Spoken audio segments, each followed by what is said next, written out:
Seja bem-vindo ao canal. Pronto para mais uma jornada ao desconhecido? Antes de começarmos, inscreva-se, curta o vídeo e me conte nos comentários onde você mora e a que horas está assistindo. Agora, apague as luzes e tente não deixar o medo tomar conta de você. Às vezes, a gente acha que pode brincar com fogo sem se queimar. Eu aprendi da pior forma que isso não é verdade. Tenho 42 anos e até hoje não consigo esquecer completamente o que vivi há quase um ano. Eu fiz uma coisa bem errada. Baixei um aplicativo de relacionamento. Sim, mesmo sendo casado. Estúpido, eu sei, completamente. Mas a minha intenção não era trair minha esposa, não de verdade. Acho que no fundo eu só queria sentir que ainda levava jeito, sabe? Aquela validação de fora que a gente perde com os anos de casamento.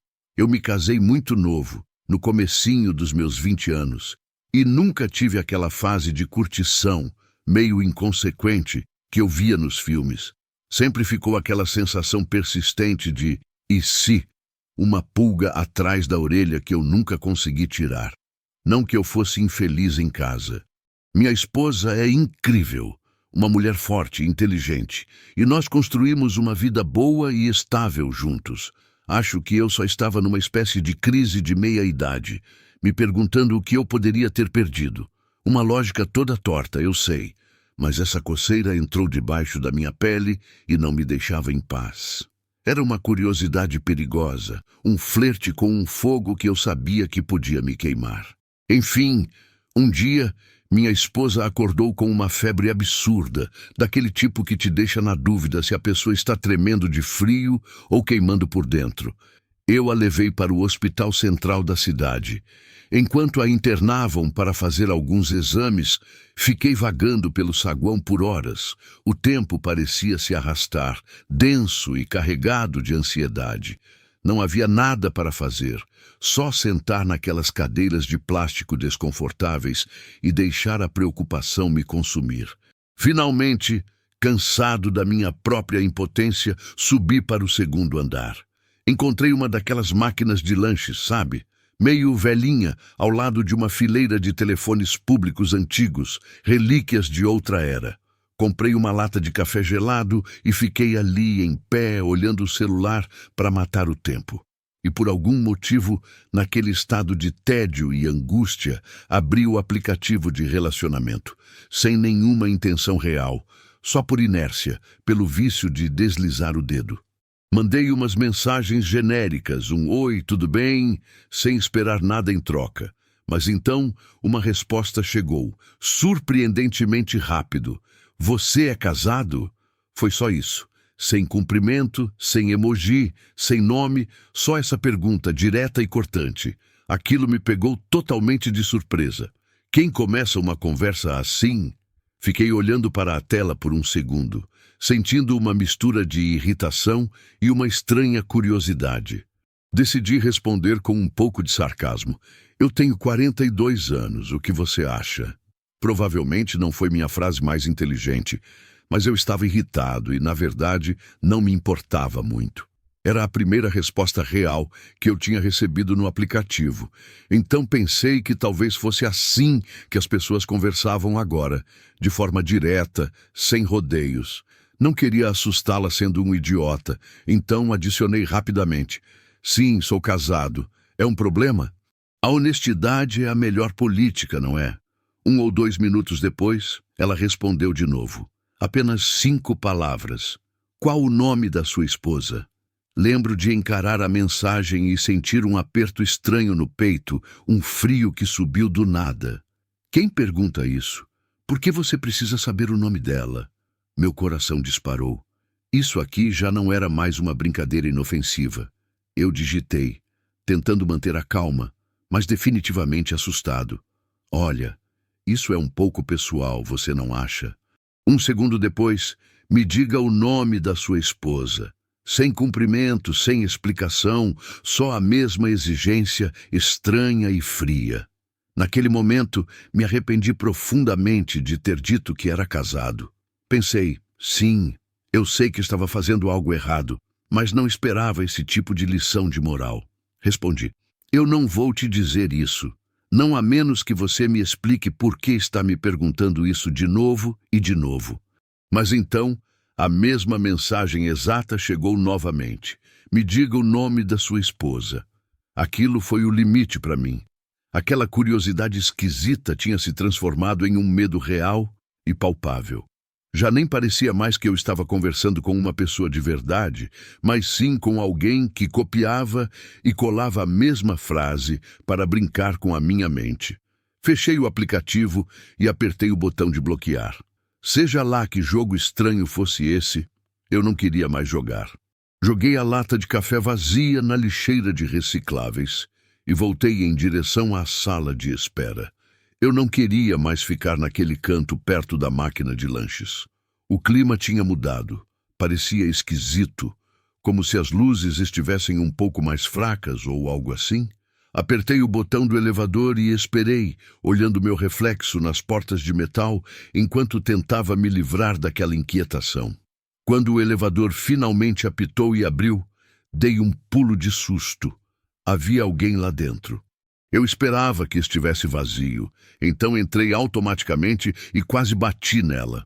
Oh, desculpa, eu murmurei, com aquele aceno de cabeça desajeitado que todos nós fazemos quando tentamos ser educados. Ela não reagiu. Nada.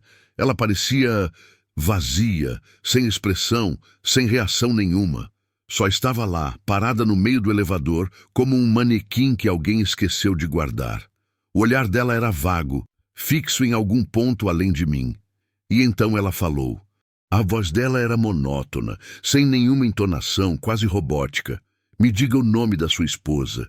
Meu corpo inteiro congelou. Era o mesmo tom exato, as mesmas palavras, o mesmo ritmo. Os pelos da minha nuca se arrepiaram. O ar do elevador pareceu ficar denso e frio. Não esperei para ouvir mais nada. Dei meia volta e praticamente me joguei no vão da escada, descendo os degraus de 2 em 2, me agarrando ao corrimão como se estivesse fugindo de um filme de terror. Meu coração estava descontrolado, batendo forte contra as minhas costelas. Quando finalmente cheguei ao saguão principal, vi minha esposa saindo da sala de exames. Ela estava pálida, mas um pouco melhor. O rosto dela se franziu assim que me viu. Onde diabos você estava? Ela disse com os braços cruzados, claramente irritada. Eu estava te procurando. Eu nem sabia como responder. Apenas murmurei um pedido de desculpas e tentei agir normalmente, perguntando o que os médicos tinham dito. Mas por dentro, meu coração ainda batia como se eu tivesse acabado de ver um fantasma. Não tenho explicação para o que aconteceu naquele elevador. Talvez minha mente tenha criado tudo depois do susto que levei com as mensagens. Talvez aquela mulher realmente tenha dito algo totalmente diferente. E meu cérebro, em pânico, tenha distorcido suas palavras. Ou talvez exista algo além da nossa compreensão. Algo que nos observa quando pisamos em terreno perigoso.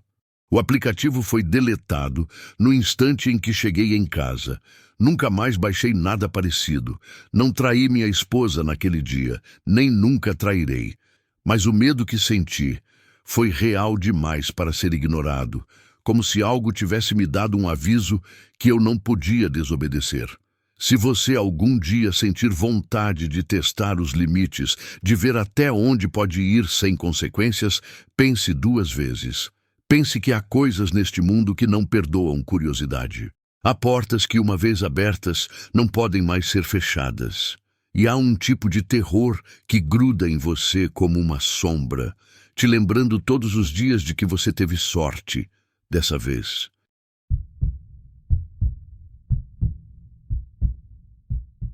No mundo digital, a linha entre conhecer alguém e ser vigiado é mais fina do que a gente pensa. Eu descobri isso da pior maneira possível. E tudo começou com uma conversa banal. Isso aconteceu no meio do ano passado, numa quinta-feira em que eu fiquei presa no trânsito depois do trabalho. O sol estava se pondo, pintando o céu de laranja, mas eu só conseguia sentir o tédio daquele congestionamento. Eu estava mexendo no Tinder por puro tédio e dei match com um cara chamado Pedro. O perfil dele não tinha nada de especial, só algumas fotos normais. Uma com uma xícara de café, outra numa trilha. Ele passava uma vibe de normalidade que naquele momento me pareceu bem reconfortante. Ele me mandou a primeira mensagem, fez uma piada razoável sobre o clima da cidade e começamos a conversar. Durante 5 ou 6 dias seguidos, a gente se falou quase toda a tarde. Eram só coisas leves, memes, séries que a gente gostava e conversas casuais sobre o dia a dia. Ele me perguntou em que parte da cidade eu morava, de quais lugares eu gostava, onde eu costumava fazer compras ou tomar um café. Na hora, não achei nada estranho. Pareciam perguntas típicas para conhecer alguém. Eu disse a ele que morava com a minha mãe, numa área residencial mais antiga, não muito longe de um colégio. Mencionei uma pequena mercearia da esquina que a gente frequentava muito e como minha mãe sempre ia lá depois das caminhadas dela. Contei também sobre uma cafeteria que eu gostava, perto de uma livraria no centro. Ele riu de como aquilo parecia acolhedor. Achei que ele estava apenas sendo educado, talvez até atencioso. Sem perceber, eu estava entregando um mapa completo da minha rotina. Mais ou menos uma semana depois que começamos a conversar, ele me chamou para tomar um café. Escolhemos um lugar neutro, uma praça movimentada com vários cafés, a uns 10 minutos da minha casa. A gente se encontrou num domingo à tarde. Ele era exatamente como nas fotos, alto, com uma aparência tranquila. Tinha uma energia serena que facilitava a conversa. Não falamos nada profundo, mas brincamos sobre como o lugar estava cheio e ele voltou a perguntar como era a minha rotina diária. Eu contei que trabalhava com marketing, que levava muito tempo para chegar ao trabalho e que não saía muito durante a semana. Ele ouvia, concordava com a cabeça, fazia perguntas para continuar o assunto, nada de estranho. Nos despedimos depois de 1 hora. Sem abraço, sem clima estranho, só um a gente se vê casual. E ele foi embora. Voltei para casa pensando que pela primeira vez, talvez eu tivesse conhecido alguém decente. 2 dias depois, numa terça de manhã, eu estava na cozinha preparando um café, quando minha mãe me contou algo que gelou meu sangue. Ela disse que um rapaz tinha chegado perto dela no caixa da mercearia da esquina, na tarde anterior. Ele começou a conversar de um jeito casual, como se já se conhecessem. Ela achou que era alguém que ela tinha esquecido, talvez do centro comunitário. Ele perguntou como eu estava e se eu ainda frequentava aquela cafeteria perto da livraria. Minhas mãos ficaram geladas ao segurar a xícara. A coincidência parecia grande demais, específica demais. Perguntei como ele era. Ela o descreveu. Jaqueta escura, cabelo castanho curto, barba rala. A voz dela soava normal, mas meu estômago revirou. Era Pedro. Não contei a ela quem eu achava que era. Apenas concordei com a cabeça e fingi que não era nada demais. Depois que ela saiu para caminhar, mandei uma mensagem para ele. Você encontrou minha mãe ontem?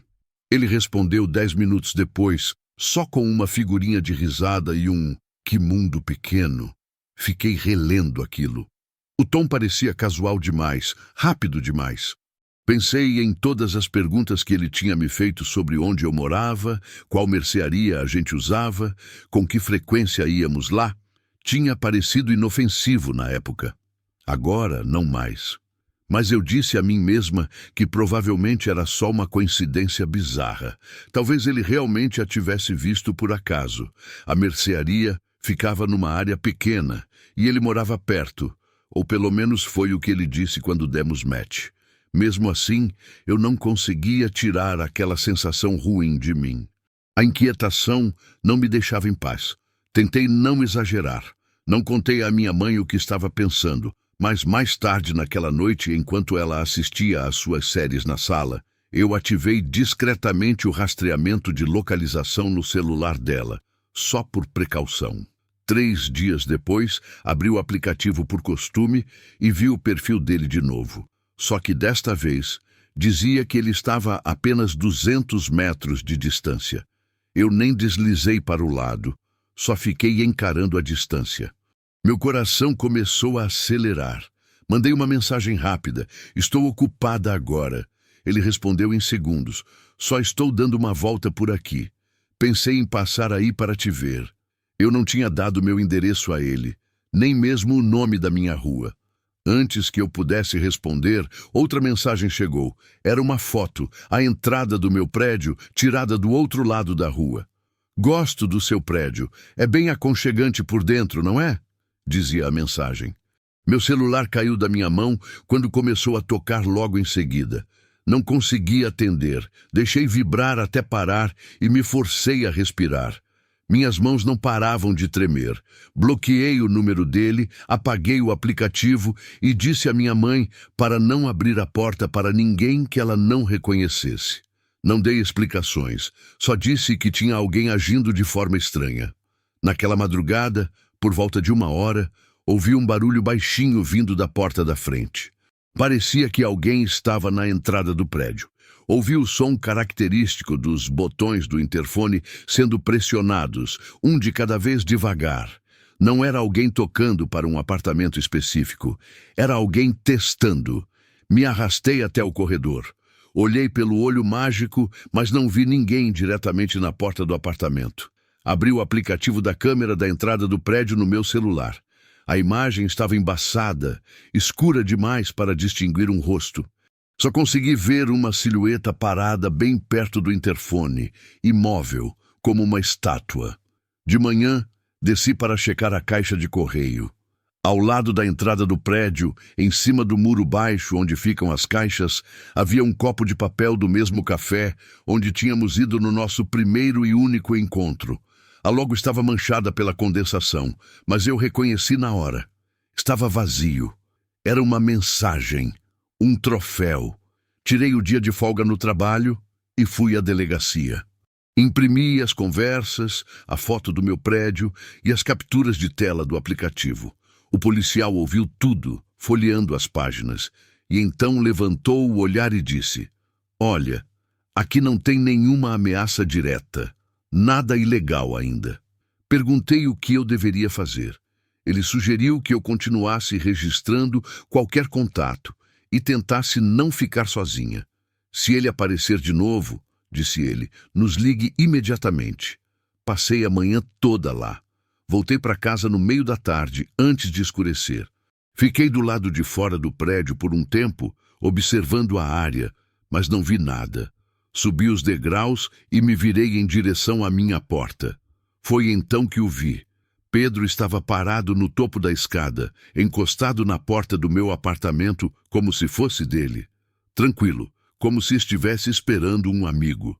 Ele deve ter entrado quando algum morador saiu, ou talvez tenha seguido alguém que entrou. Ele me olhou e sorriu. Oi, disse ele, como se tudo fosse normal. Eu só queria pedir desculpas por ter assustado sua mãe outro dia. Eu não respondi. Peguei meu celular e falei bem alto. Eu vou ligar para a polícia agora mesmo. Vi uma luz se acender no apartamento da vizinha e ouvi uma porta se abrir. O sorriso dele desapareceu na hora. Ele olhou para o fim do corredor e resmungou algo baixo que não conseguia entender. Depois, jogou no chão o mesmo tipo de copo de café de antes e desceu as escadas rapidamente. Fiquei paralisada por mais alguns segundos e depois liguei para o número de não emergência. Um carro da polícia apareceu 10 minutos depois.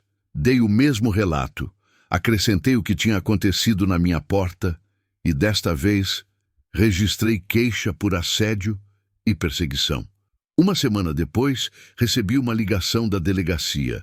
Eles haviam prendido Pedro do lado de fora de outro condomínio, do outro lado da cidade, após uma denúncia parecida de outra mulher. Ela também o conheceu online.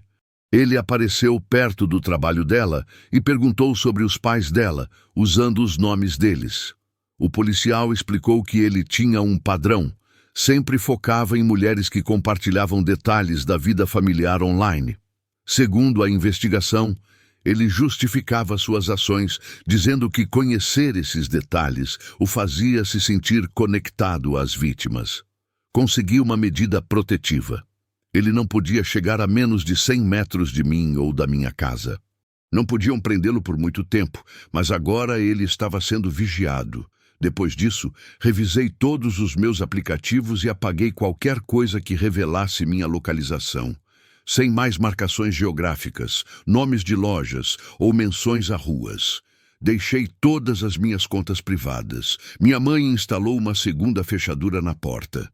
Levei-a para a casa da minha tia por uma semana, só para acalmar meus nervos. Eu não conseguia olhar para a porta da minha casa sem imaginá-lo parado ali de novo.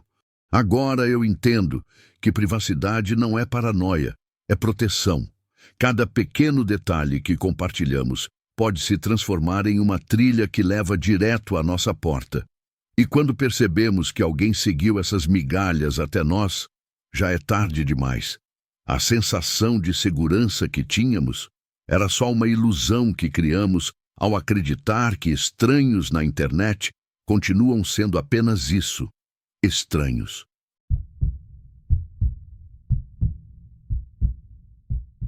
As redes sociais nos dão a ilusão de controle.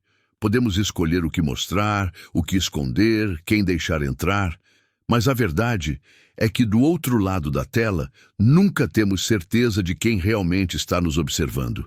Meu último relacionamento tinha acabado há meses e a solidão começava a pesar. Foi assim que acabei baixando o Tinder, algo que jurei nunca fazer. Entre dezenas de conversas vazias, conheci Sabrina. As mensagens dela tinham algo diferente, um humor inteligente que me fisgou de cara. Em poucas semanas, nossas conversas já eram profundas, pessoais, reais. Ou pelo menos eu achava que eram. Depois de semanas conversando, finalmente combinamos de nos encontrar. Era algo casual, um passeio pelo Parque Central, seguido de um café em uma esquina ali perto. Não há razão para ficar nervoso, eu dizia a mim mesmo. Era só um encontro relaxado. Cheguei ao parque um pouco mais cedo, com uma mistura de entusiasmo e ansiedade. Caminhei um pouco para me acalmar antes de procurar o lugar exato onde tínhamos combinado. Sabrina deveria estar me esperando perto de uma estátua no centro do parque. Quando cheguei lá, não a vi. Havia várias pessoas ao redor, mas ninguém que se parecesse com Sabrina das fotos. Pensei que talvez ela estivesse atrasada, então me sentei em um banco próximo. Peguei meu celular para mandar uma mensagem, mas uma notificação me interrompeu. Mensagem nova de Sabrina. Estou perto, me espere um momento. Relaxado, guardei o celular e fiquei observando as pessoas passarem. Não havia nada de incomum, até que notei. Um homem, de uns 40 anos, vestindo um suéter cinza, estava parado perto de uma árvore, me olhando fixamente. Pensei que talvez ele estivesse apenas distraído, mas quando nossos olhos se cruzaram, ele não desviou o olhar. Eu me senti desconfortável e desviei o olhar, fingindo estar interessado em qualquer outra coisa. Os minutos passavam e nada de Sabrina. A mensagem dela dizia que estava perto, mas não havia nenhum sinal dela. Ia discar para ela quando alguém se sentou ao meu lado. "Olá, tá esperando alguém?" perguntou o homem do suéter cinza. O tom dele era amigável, mas algo em sua presença me deixou nervoso. "Sim, uma amiga", respondi, tentando soar casual. O homem sorriu, mas os olhos dele permaneceram frios. "Sabrina, certo?" Meu coração parou por um instante. "Como você sabe disso?" perguntei, tentando manter a calma. O homem se inclinou um pouco na minha direção. Seu sorriso agora parecia quase uma zombaria. "Sabrina não vai aparecer hoje, mas eu vim no lugar dela." Minhas mãos se apertaram contra a madeira do banco. Olhei para o homem, tentando ler sua expressão, mas não havia nada de amigável em seus olhos. "Acho que você se confundiu de pessoa", eu disse, tentando parecer calmo. O homem soltou uma risada curta e áspera. "Não, eu não estou confundido. Você é o Lucas, não é?" Meu sangue gelou. "Quem é você?" perguntei, tentando manter a compostura. "Alguém que quer te dar um conselho.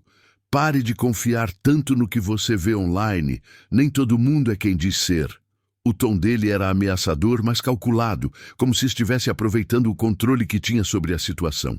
Meu primeiro impulso foi levantar e ir embora, mas algo em sua postura me fez pensar que ele poderia tentar me impedir.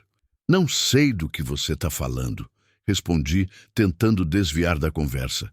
Eu só vim encontrar uma pessoa, é só isso. O homem sorriu, mas havia algo frio e perturbador em sua expressão. Ah, mas esse é o problema, Lucas. Pessoas como você não percebem como é fácil manipulá-las. Um par de fotos bonitas, um pouco de conversa inteligente, e pronto, você está aqui, esperando por alguém que nunca existiu. Meu estômago se revirou. Eu não queria admitir, mas sabia que ele estava dizendo a verdade. Sabrina não era real. E este homem tinha criado um cenário cuidadosamente planejado para me atrair. O que você quer de mim? Perguntei finalmente, minha voz tremendo um pouco. O homem inclinou a cabeça, como se estivesse avaliando a resposta. Só queria te conhecer, ver quem você é, entender por que pessoas como você caem tão facilmente. Isso não faz sentido, respondi, tentando manter a conversa para ganhar tempo. Por que você iria tão longe só por isso? Seu sorriso desapareceu, e por um momento, seu olhar se tornou ainda mais sombrio. Porque eu posso. Aquele simples comentário enviou um arrepio pela minha espinha. Decidi que não podia continuar ali. Eu tinha que encontrar uma forma de sair daquela situação. Não sei o que você quer, mas eu vou embora agora. Não tão rápido, amigo, disse ele, colocando a mão no meu ombro quando tentei me levantar. Nós ainda não terminamos. O peso da mão dele me paralisou por um instante, mas logo a adrenalina disparou. Usando toda a minha força, me soltei do aperto dele e comecei a andar rapidamente em direção à saída do parque. Lucas! Ele gritou atrás de mim. Isso não vai terminar aqui. Eu não olhei para trás. Meu único objetivo era sair do parque e encontrar alguém que pudesse me ajudar. Vi um casal caminhando à distância e corri na direção deles, meu coração batendo com força. Por favor, me ajudem! Gritei para eles com a voz embargada. O casal parou, claramente surpreso, mas quando expliquei o que tinha acontecido, disseram que ficariam comigo até a polícia chegar. Enquanto esperávamos, olhei de volta para o parque, procurando pelo homem, mas ele não estava lá. Tinha desaparecido completamente, como se tivesse se evaporado no ar. Quando a polícia chegou, contei tudo. Mostrei as mensagens que tinha trocado com Sabrina e dei a descrição do homem. Embora os policiais me garantissem que iriam investigar, eu sabia que não seria fácil encontrá-lo. Nos dias seguintes, tentei voltar à minha rotina. Mas toda vez que eu checava meus aplicativos ou caminhava pela rua, sentia o olhar dele sobre mim. Era como se ele estivesse em toda parte, me observando das sombras. Alguns dias depois, enquanto checava meu e-mail uma noite, encontrei uma mensagem sem remetente. Eu te disse que isso não terminaria aqui. Nós vamos nos encontrar de novo. Meu primeiro instinto foi desligar o computador, mas então eu parei.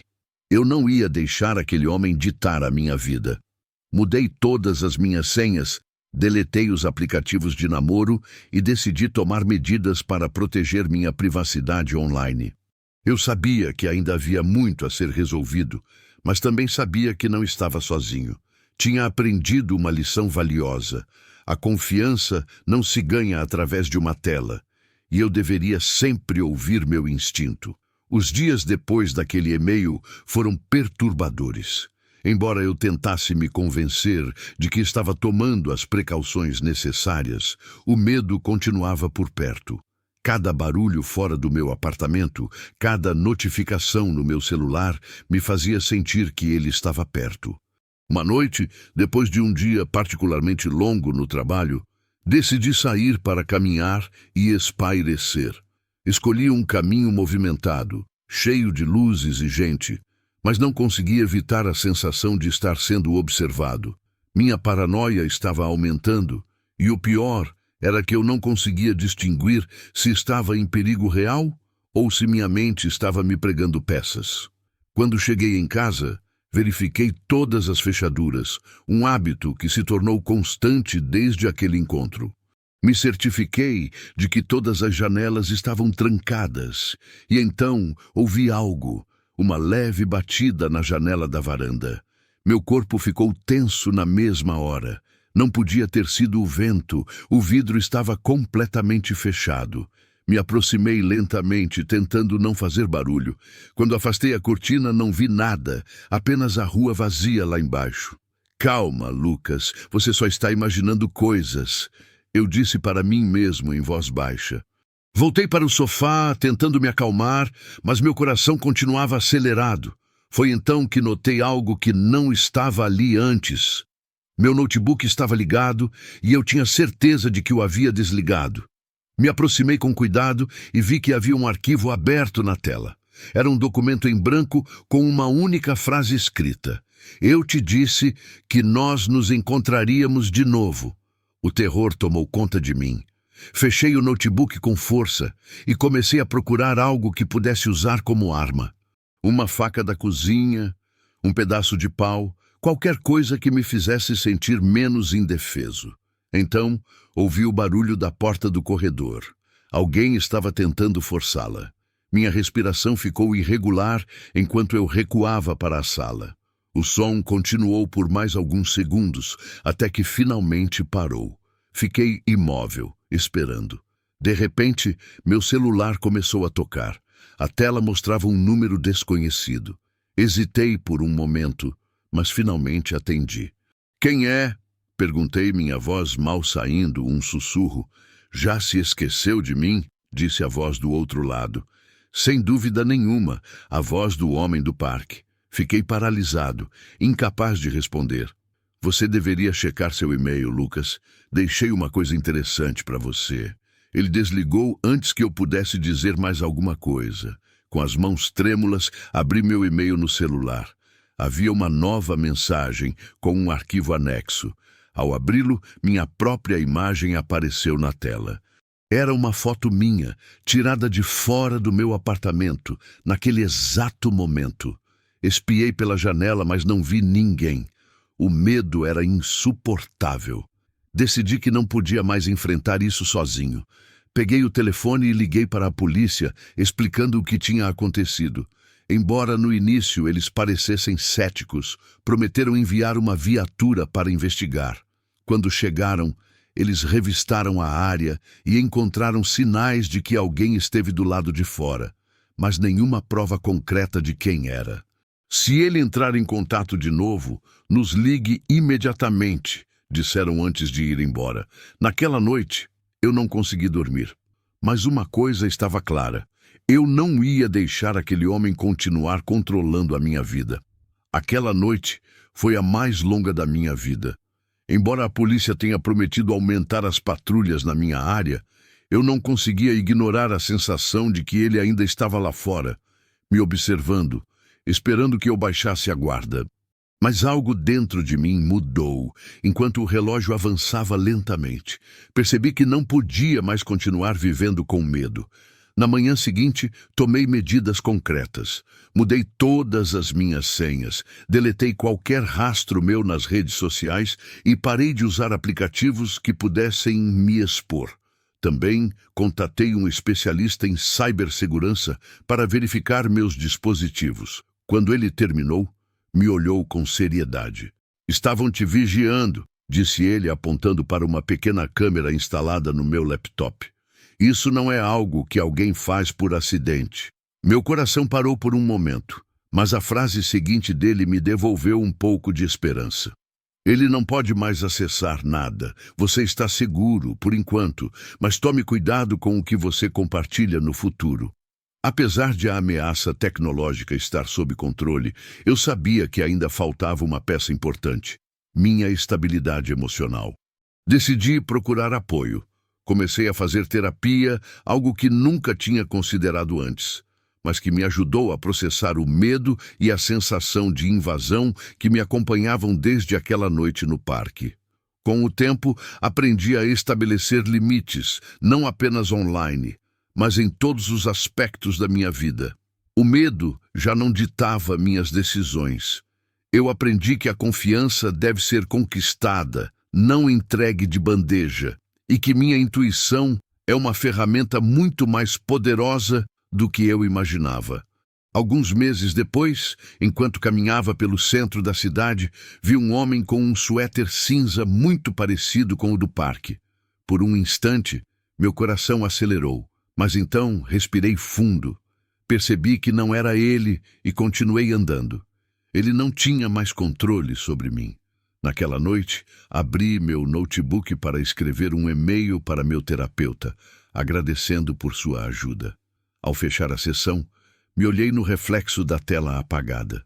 Pela primeira vez em muito tempo, vi alguém seguro de si. Alguém que havia superado o que parecia insuperável. Hoje, meu celular não tem mais nenhum aplicativo de namoro. Não deletei por medo, mas por consciência. Aprendi que a pior armadilha da internet não é o que procuramos, mas o que nos encontra sem avisar. Existem pessoas que transformam a curiosidade alheia em arma, que sabem exatamente como nos fazer baixar a guarda. O mundo digital promete conexões seguras, mas algumas delas abrem portas no mundo real que nunca conseguimos fechar completamente. E quando percebemos o perigo, às vezes já é tarde demais para trancar o que deixamos entrar.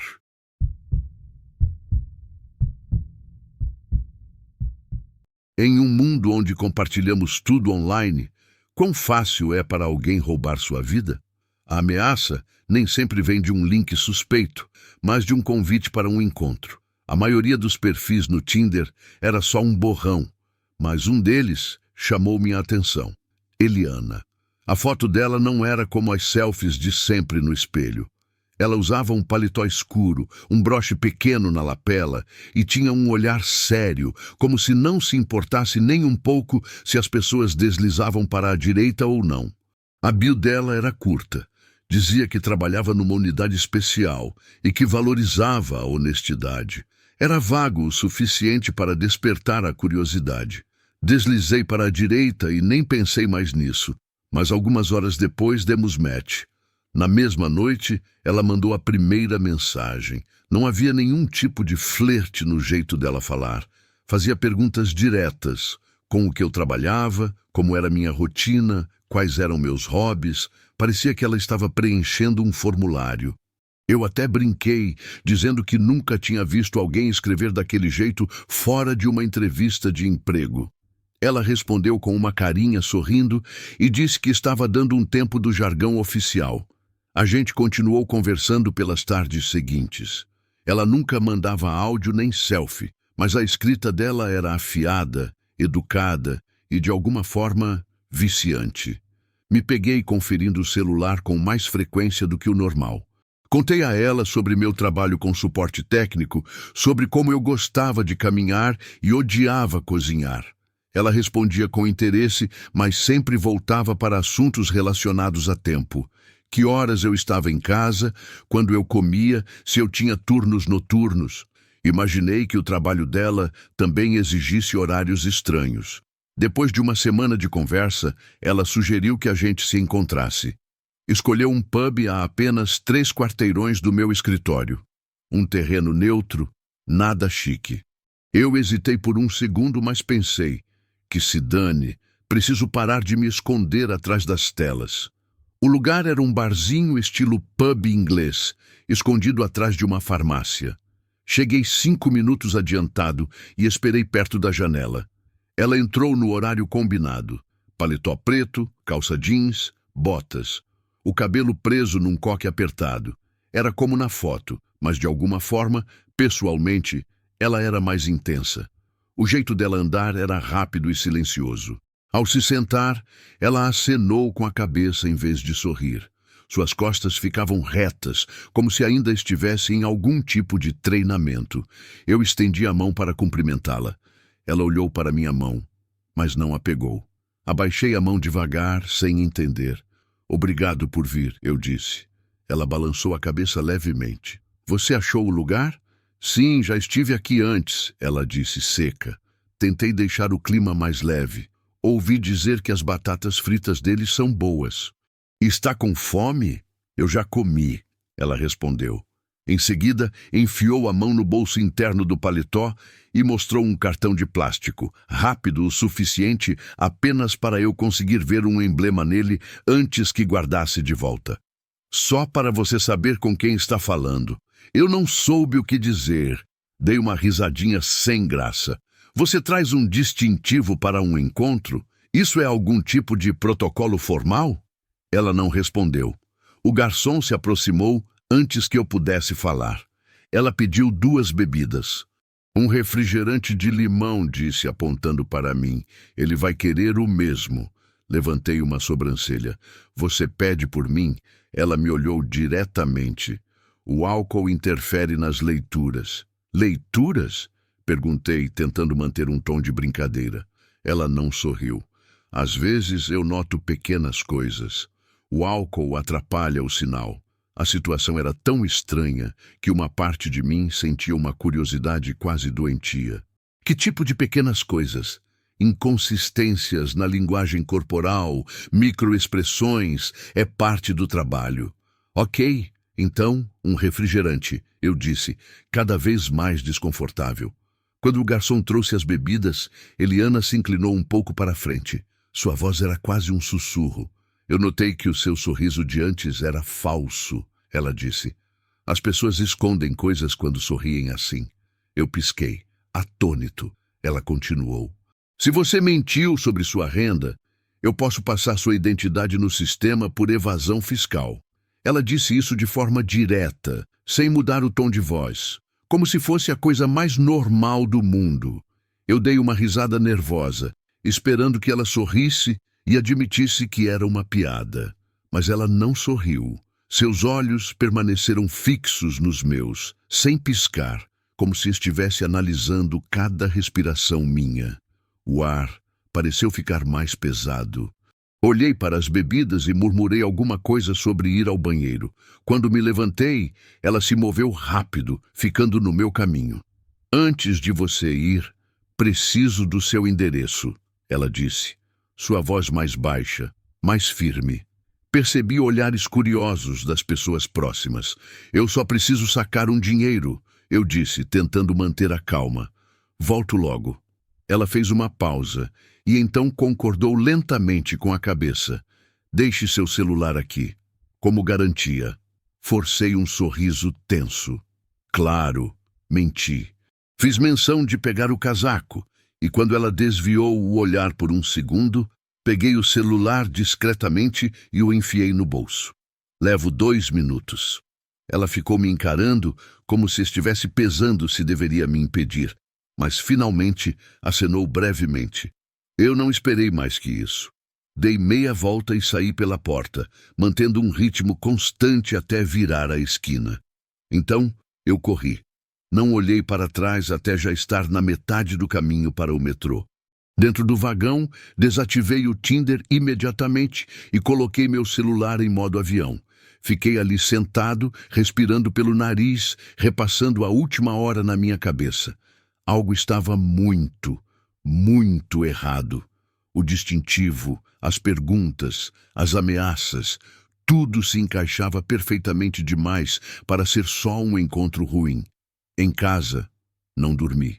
Fiquei olhando para a tela, pesquisando em fóruns, tentando ver se alguém já tinha passado por algo parecido. Por volta das 2 da manhã, liguei para o número da polícia. Contei ao policial de plantão que alguém, dizendo ser uma agente do governo, tinha me interrogado durante um encontro. De qual divisão? Ele perguntou. Não sei.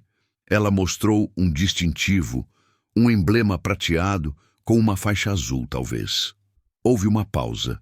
Depois, ele disse, esse tipo de identificação não é emitida para civis. Se alguém te mostrou isso, está se passando por uma autoridade. O senhor precisa vir e prestar uma queixa formal. Pode ser extorsão de dados. Não consegui esperar. Assim que começou a clarear, imprimi as capturas de tela das nossas conversas, peguei minha jaqueta e fui ao distrito policial. O policial de lá ouviu em silêncio. Perguntou sobre a aparência dela e checou as mensagens. Depois, chamou alguém das investigações. O detetive deu uma olhada no arquivo. Você não é o primeiro. Tivemos denúncias parecidas. Vítimas masculinas, contatadas por aplicativos de namoro. O mesmo comportamento, extração de dados pessoais sob ameaça. Mais tarde, naquela noite, vi o nome dela aparecer em uma solicitação de mensagem. Eliana. A mensagem dizia: por favor, verifique sua identidade. Sem contexto, sem saudação. Bloqueei o número na hora. Alguns meses se passaram. Uma manhã, recebi uma ligação de um número privado. Era o detetive. Nós a pegamos, ele disse. Prendemos ela ontem à tarde. Ela estava morando num apartamento alugado com um nome falso. Lá dentro, encontraram dezenas de passaportes escaneados, cópias de documentos de identidade, endereços, contas, tudo de vítimas que achavam que estavam apenas em um encontro. Ela não trabalhava para nenhuma agência do governo. Vendia dados pessoais para redes de fraude. Seu arquivo estava na pilha, mas ainda fechado. Ela ainda não tinha repassado. Depois daquela ligação, passei dias inteiros refazendo minha segurança digital. Troquei todas as senhas, bloqueei meu crédito, coloquei alertas em tudo. Uma câmera agora vigia minha porta. Aprendi que desconfiança não é paranoia quando há pessoas que transformam encontros em armadilhas. O perigo real não chega com avisos óbvios, mas com um perfil atraente e perguntas calculadas. Aquele dia no bar me ensinou que o pior roubo não é o do coração, mas o da identidade. E a pessoa que pode destruir sua vida inteira pode estar do outro lado da tela, esperando você deslizar para a direita.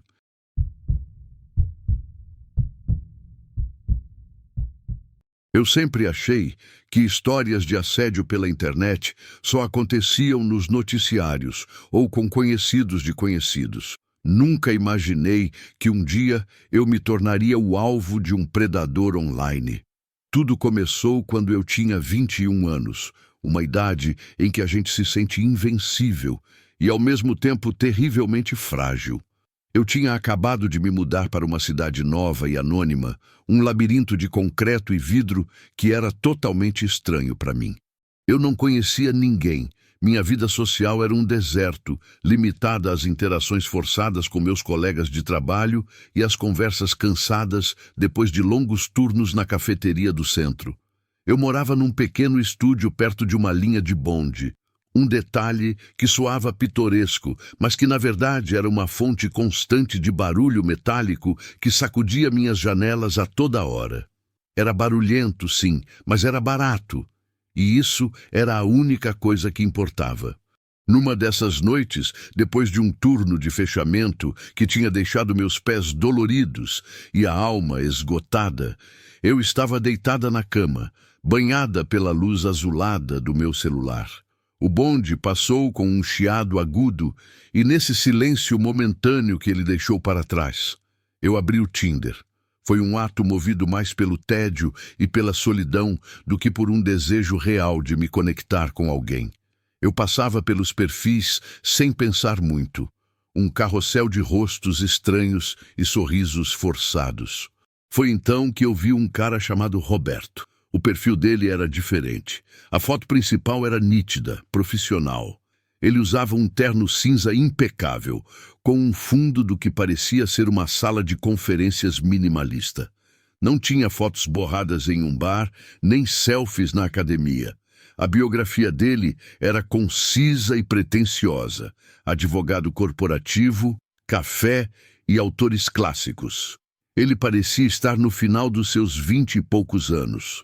Não era um galã no sentido clássico, mas ele emanava um ar de esmero e confiança que era estranhamente atraente. As mensagens dele confirmaram essa primeira impressão. Eram educadas, escritas com frases completas, sem emojis, nem a gíria abreviada tão comum no aplicativo. Ele me perguntou se eu gostava de morar perto do rio. Eu disse que, para minha vergonha, ainda não tinha tido tempo de explorar. Em conversa desviou para os livros. Ele queria saber quais eu tinha considerado importantes o suficiente para colocar na mala durante a mudança. Eu mencionei alguns clássicos, uns livros de filosofia que eu gostava. A resposta dele foi imediata. Escolhas profundas, apropriadas para uma conversa de bar com um bom vinho. Aquilo me fez sorrir. Ele parecia inteligente, culto. Conversamos de forma intermitente durante cerca de uma semana. A conversa nunca foi abertamente de flerte, mas sim mais intelectual, focada em trabalho, literatura e nas peculiaridades da vida na cidade. Alguns dias depois, ele me convidou para tomar uma taça de vinho num lugar perto da margem do rio. Assim, a gente mata 2 coelhos com uma cajadada só, ele escreveu. Você conhece o rio e me conhece. Eu aceitei. Na pior das hipóteses, pensei, eu sairia do meu apartamento minúsculo e veria uma parte nova da cidade. Mandei um print do perfil dele para minha amiga que tinha sido minha colega de quarto, minha âncora para a sanidade. Ele parece normal, ela respondeu, meio atraente, nesse estilo executivo entediante. Tome cuidado. Eu ri do comentário dela, me sentindo um pouco mais segura. Chegou a noite do encontro, vesti uma calça jeans preta, uma blusa de gola alta e prendi o cabelo num coque simples. Verifiquei o endereço que ele tinha me enviado. Era um bar de vinhos elegante e discreto, bem ao lado do rio.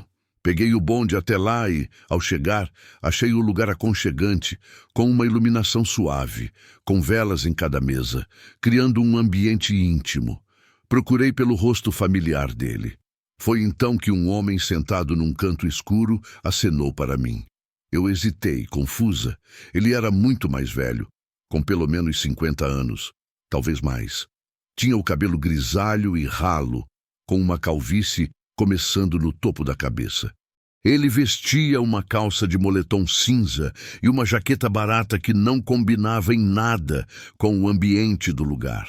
Definitivamente não era o homem das fotos. Olhei ao redor, pensando que talvez fosse uma coincidência, que o verdadeiro Roberto ainda não tinha chegado, mas o homem acenou de novo, com mais insistência, e se levantou. Ele se aproximou de mim com um sorriso torto que pretendia ser charmoso, mas que só conseguia ser inquietante, como se estivéssemos compartilhando uma piada interna que eu não entendia. Olá, ele disse, a voz mais grave e rouca do que eu tinha imaginado. Eu sou o Roberto. E então ele piscou para mim. Meu sangue gelou nas veias. Foi uma sensação física, um frio que nasceu no meu estômago e se espalhou pelos meus membros. A decepção foi esmagadora, mas foi rapidamente substituída por um nó de pura ansiedade. Eu o segui de volta para a mesa por puro instinto, pelo desejo de não criar uma cena num lugar cheio de estranhos. Sentei-me na frente dele, rígida. Ele tinha uma taça de vinho branco pela metade na sua frente, como se já estivesse ali há algum tempo esperando. Ele não parecia nem um pouco arrependido. Usei fotos de outra pessoa, ele disse, como se estivesse comentando sobre o tempo. O tom era casual, quase displicente. Não queria assustar as mulheres mais jovens. As pessoas julgam muito rápido hoje em dia, não acha? Eu o encarei, sem saber o que dizer. Por que não usar uma foto sua? Consegui perguntar. Ele deu de ombros, um gesto que exalava arrogância. O que importa é que você veio. Eu não respondi. O garçom se aproximou e, por um hábito nervoso, pediu um suco de laranja. Roberto começou a me fazer perguntas, e não eram as perguntas casuais de um primeiro encontro.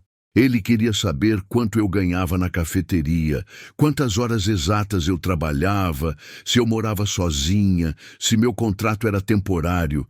O olhar dele era intenso, predador, e ele já não tocava na sua taça de vinho. Eu segurava meu copo de suco com as 2 mãos, mas de repente não conseguia dar outro gole. Afastei o copo. Eu preciso ir, eu disse, minha voz soando mais fraca do que eu pretendia. Inventei algo sobre um turno cedo, um compromisso que tinha esquecido. Ele me viu levantar e seu sorriso desapareceu. Mas a gente mal começou a se conhecer, ele disse, e seu tom já não era nem de longe amigável. Eu não acho que isso seja uma boa combinação, respondi, pegando meu casaco e minha bolsa. Saí de lá às pressas, sem olhar para trás, sentindo o olhar dele cravado nas minhas costas. No caminho para casa, dentro do bonde que balançava nos trilhos, meu celular vibrou. Uma mensagem dele. Você é muito exigente. Olhei aquilo por um segundo, com o coração martelando no peito, antes de bloquear o número. Me senti aliviada, pensando que tudo tinha acabado. Eu estava enganada. Cerca de 1 hora depois de chegar em casa, um novo número enviou outra mensagem. Desta vez, era mais sinistra. Você vai se arrepender se contar isso para alguém. Bloqueei esse também. No dia seguinte, outro número.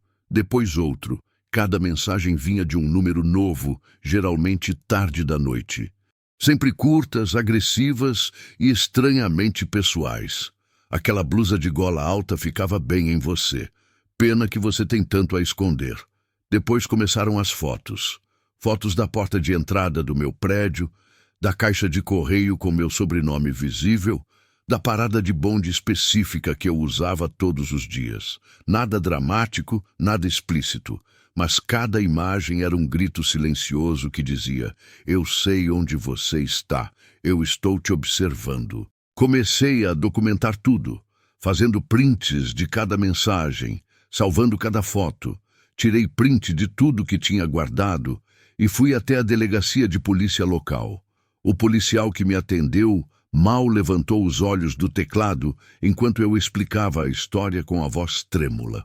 A menos que ele te ameace fisicamente ou apareça pessoalmente, não podemos fazer muita coisa, ele disse com indiferença, me entregando um folheto sobre segurança na internet.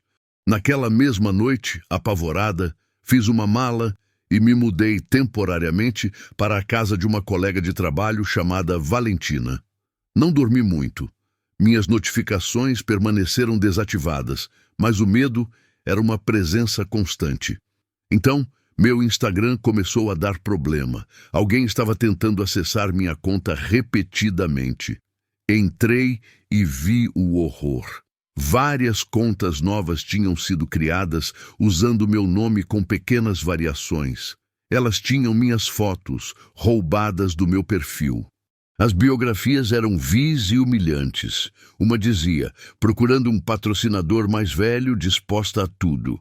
Outra tinha links para perfis de namoro falsos. Ele estava construindo uma identidade online sórdida e falsa para mim, destruindo minha reputação. Denunciei tudo, fazendo prints de cada perfil falso. A maioria das contas foi removida, mas no dia seguinte, mais apareciam. Uma manhã, cheguei cedo à cafeteria para abrir. Vi alguém rondando perto da porta principal.